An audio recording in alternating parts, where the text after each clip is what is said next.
I do so wonder that you should not be married. So charming as you are. I must find other people charming. One person, at least. I have very little intention of ever marrying at all. Dear me! Why should I? I lack neither fortune nor consequence. If I were to fall in love, that would be different. But then I have never been in love. It is not my way or my nature. Then to be an old maid at last, like Miss Bates. If I thought I should ever be like Miss Bates, I would marry tomorrow. Oh, Miss Woodhouse, there is Mr. Martin. Oh, really? I never thought to meet you walking here, Miss Smith. Oh, dear. Perhaps I should... Excuse me. No, no, please. I shall wait for you, Harriet.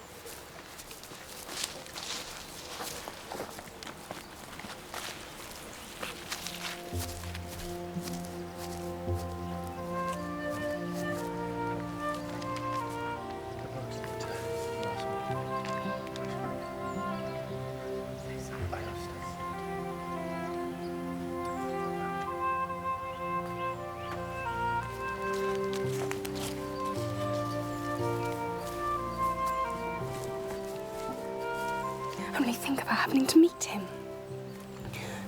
Oh, Miss Woodhouse, please say what you think of him. Do you think him so very plain?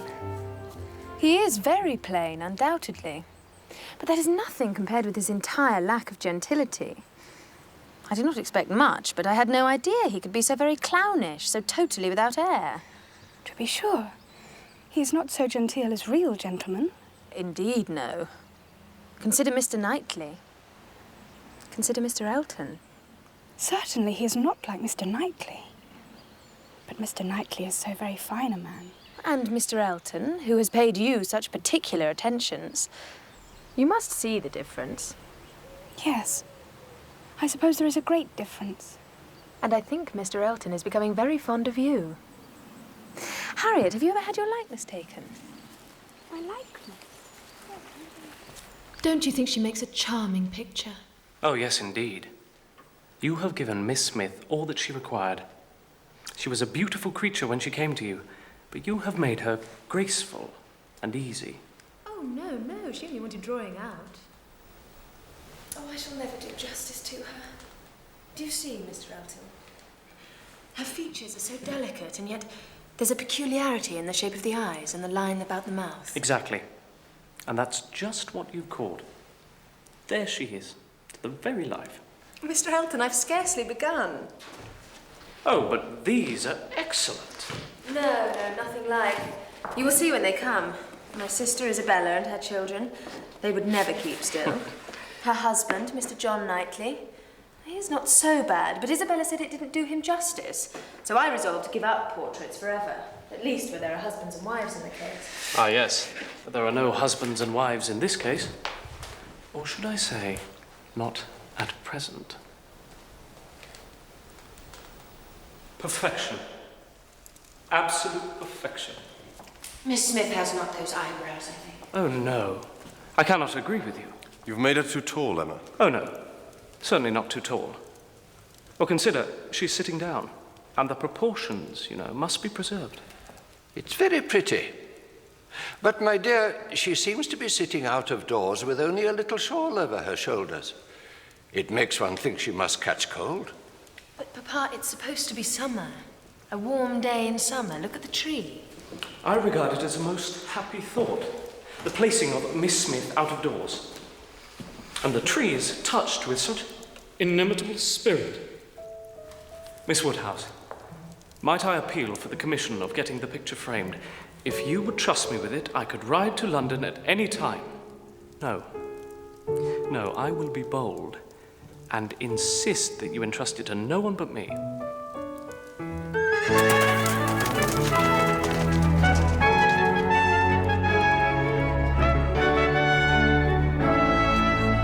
Oh, Miss Woodhouse, you will never guess. He has proposed. Already? But are you quite sure? Yes, he says so quite clearly in this letter. Oh, Miss Woodhouse, what am I to do?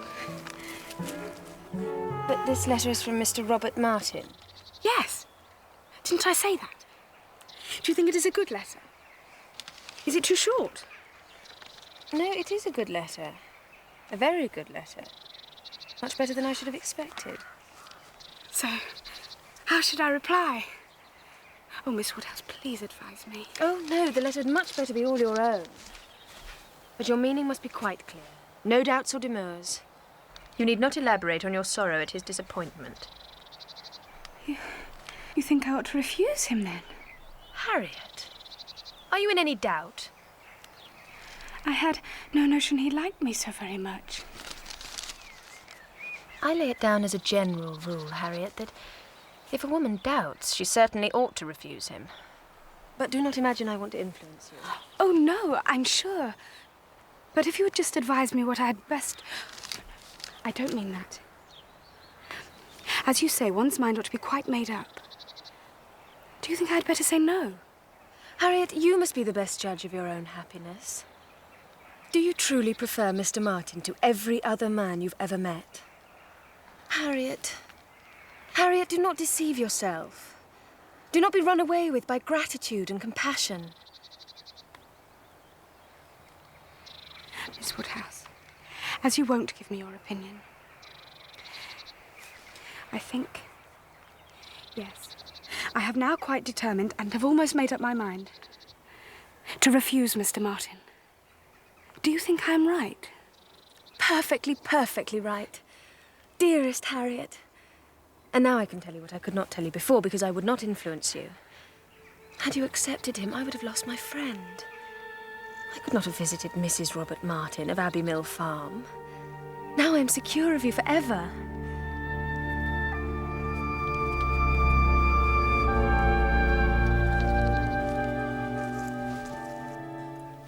She refused him. Yes. Harriet Smith refused Robert Martin. Yes. Then she's a greater simpleton than I thought. What is the foolish girl about? Oh, to be sure. A man always imagines a woman to be ready for anyone who asks her. Nonsense. A man does not imagine any such thing. I hope you're mistaken. I saw her answer. Nothing could be clearer. You saw her answer? You wrote her answer? Emma, this is your doing. You persuaded her to refuse him. And if I did, I should not feel that I'd done wrong. Mr. Martin is a very respectable young man, I am sure, but he is not Harriet's equal. No, he's not. He's her superior in both sense and situation. Harriet Smith is the natural daughter of nobody knows whom.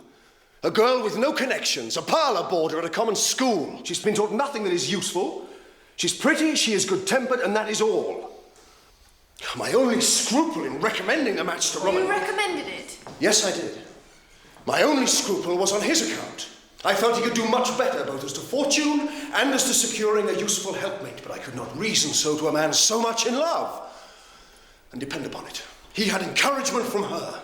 She may have been inclined towards him at one time, but the case is altered now. She knows now what a gentleman is, and no one but a gentleman has any chance with Harriet. Oh, that is nonsense! That is arrant nonsense! You're not thinking of Elton, are you? If you are, depend upon it, Elton won't do. He may talk sentimentally, but he will act rationally. He knows the value of a good income. Harriet Smith has no chance I there. have no intention of marrying Harriet to anybody. You have done your friend no favours, Emma. You have spoilt her best chance of happiness. It was badly done, and I am sorry for it.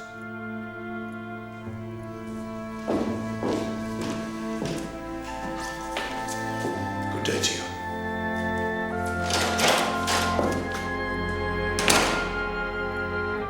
You are wrong, Mr. Knightley, and you will see you are wrong, and then you will be sorry.